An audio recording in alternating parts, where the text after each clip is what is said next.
Okay, start. Okay. So I'm going to get started. This is a little bit more formal, I guess, and more formal only in that I have a deck here that I'm going to go through.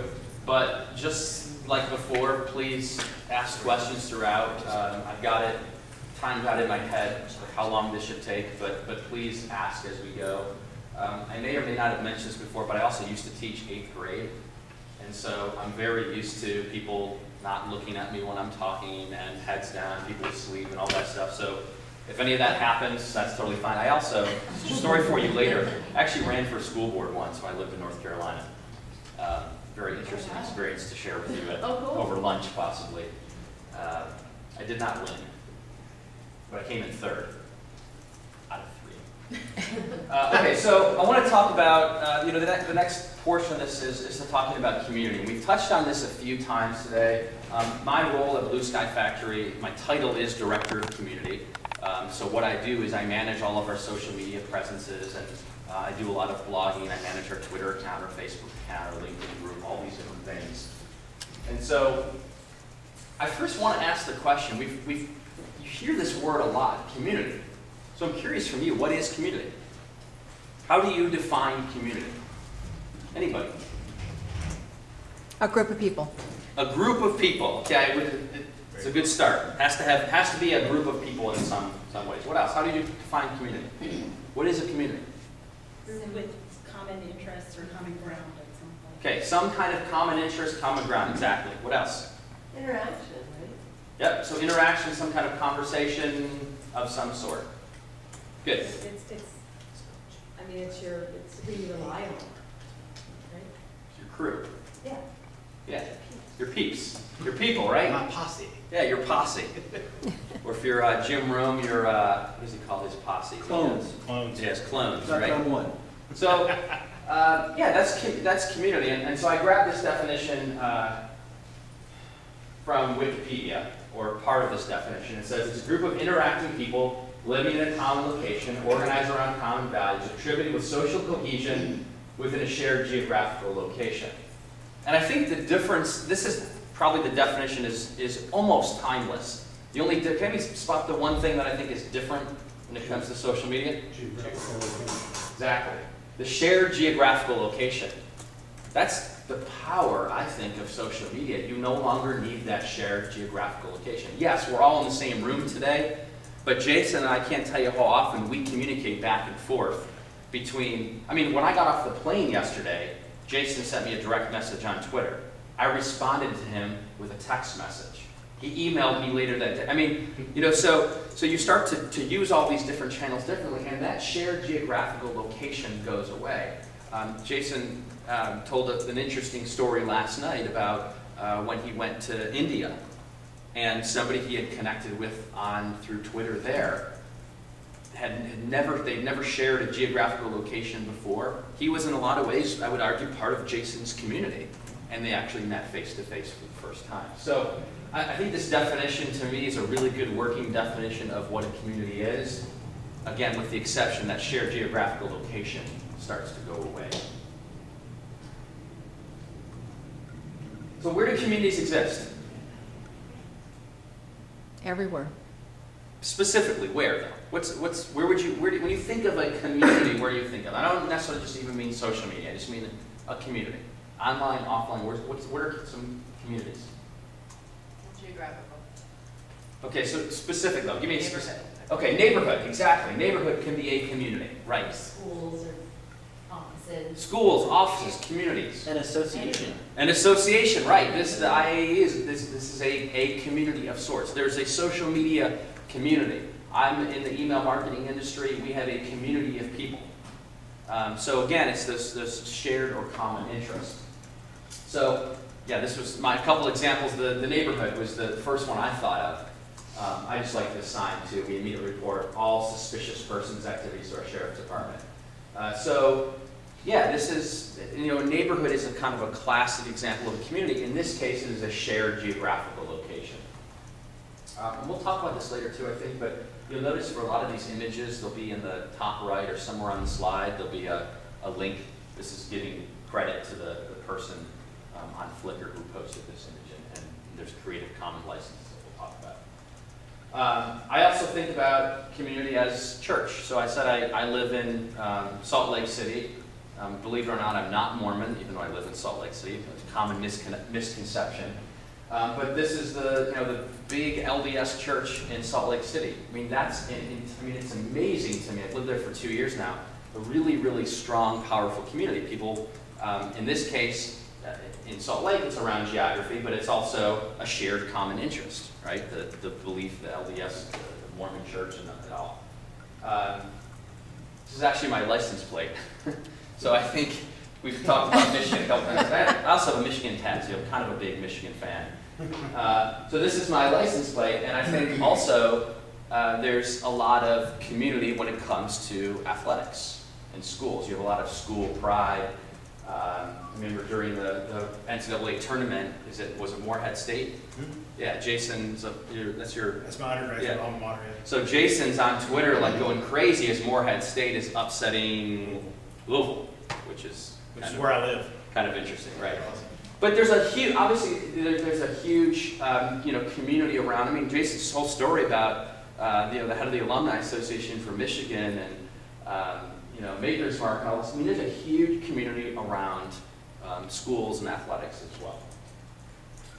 And so when I think about how to take a community and build that community and then engage and have conversation with the community and also on a daily basis, manage that community, this is kind of the framework that I think about. Has anybody heard this concept before, being there before the sale? Yeah, Joyce, how do you define that? Well, I guess I was influenced by Harvey Mackay, swim with the sharks and build your network before you need it type of thing.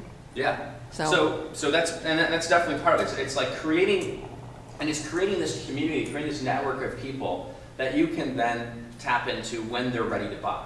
I mean, we think about, whether it's trying to get more people to come to your show, you're constantly blasting them with information and content about why we're great, why you should come to our show or our event or join our association. But part of the idea is being there before the sale, because not everybody's ready to buy or ready to go to that show right away. I may have heard of Blog World for 3 years and never attended, and there's an event in my life all of a sudden that triggers me to be interested in that. Or if I had won that seat on the school board, all of a sudden the timing is right for me to become a member of the association, right? But not at this point. So it's the idea of being there before you need to be there. And so I think this is the only slide that has a ton of words on it. Other than that, you're going to see a lot of pictures and explanations.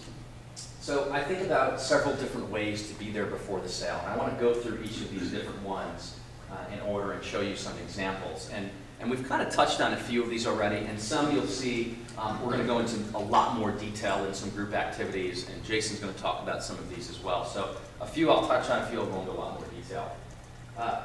I think the number one thing, if you are going to be there before the sale, if you're going to build a community, if you're going to engage and manage that community, is you have to have some type of product, service, event, association that does not suck.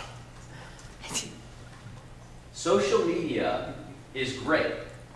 Social media is an amazingly powerful tool. As Rick said earlier, United does not do well on social media. They do not engage with their passengers or anybody who's talking about them on social media. Now, I'm not saying that they have a product or service that sucks. I am. But, well, I may agree with that as well. So an exercise that I learned from a guy named Frank Eliason, who used to be at Comcast, he said what he does, he calls it the Google Suck Index. And what he used to do when he was at Comcast is he would go in and type into Google, Comcast sucks. And I don't have a pointer, but you can see at the top, I just typed in the word sucks.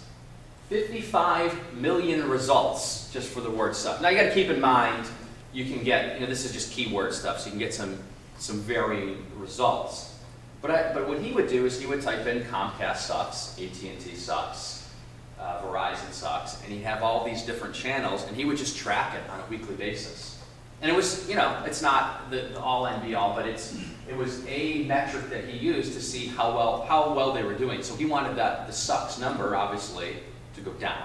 You want fewer, AT&T sucks, you want fewer, or I'm sorry, Comcast sucks, you want fewer mentions of that. But what I encourage you to do, in fact, if you've got your laptop open right now, go into Google or your search engine of choice or whatever, and type in your association, or your company name or whatever, and then put the word sucks next to it. See what comes up. Also, another interesting exercise to do is put your name in. And I just want to hear from a few people of what you see, what jumps out at you about your association or event.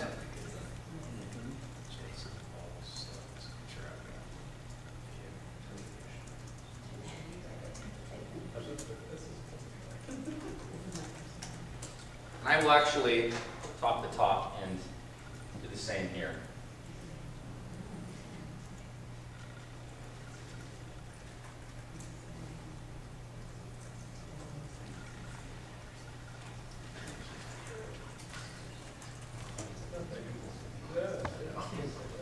So this is our company. So it's important to know, though, it's important to know for your organization, for your event, whatever it is, what are people saying about you? Now you can obviously do this with all sorts of terms. You know, is awesome, is great, love, whatever adjective you want to use to describe. But what's a couple things that are interesting to know. Now I'll use Blue Sky Factory as an example first, and then I want to hear from you what you all found, or y'all found. Depends where you're from. So look at the number one result on here. Two things I want you to notice about this. First, look at the date. So Google does not forget. You know, Jason talked about rankings and all these different things. The number one result is from over 5 years ago. And so what's interesting, this is where they can be a little bit misleading. If you actually, you can see I clicked on this post. If you go into this actual post, this is not saying that Blue Sky Factory sucks.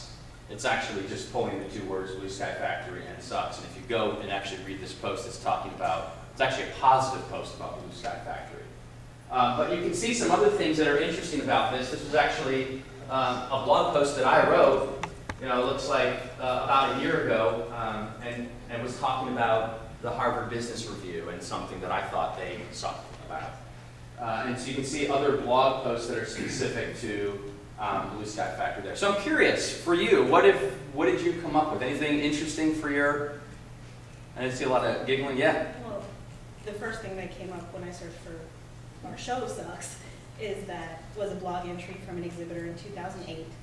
And in reading it, it was just pulling the words, you know, on the search, but in reading it, what they're saying is that their company policy about not blogging sucks.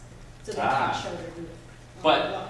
So it's interesting though, but keep in mind, even though you have to dig into the article to see that it's really not a negative one. That's sort of my point with the first one. If somebody comes to the searches in Google for your event and the word sucks, just be aware of what people are saying about you.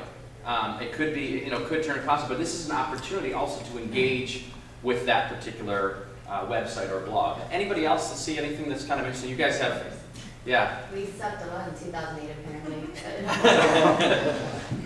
So what kind of result? I'm curious. What results are these? One example says, "Oh CBS, you're a disgusting bloated beast using everything that makes this industry horrible." So. But now keep in mind, people see that. I mean, you know, we can all kind of laugh at it because we know we all know obviously that not everybody loves what you do, your business, your service, etc. But that might be an opportunity to engage with that person. Now, the fact that it was 3 years ago, you know, you may think about that. Anything else that people came up with? Maybe do their own name that we're so willing to share. Jason, how many hits did you get for Jason Falls Sucks? How many hits did I get? I did it in quotation marks, so it was specifically Jason Falls Sucks. I only got one, but it was a YouTube video that I posted a few years ago. 43,000 views, 1,700 comments, most of them calling me names I won't repeat out loud. Pretty cool.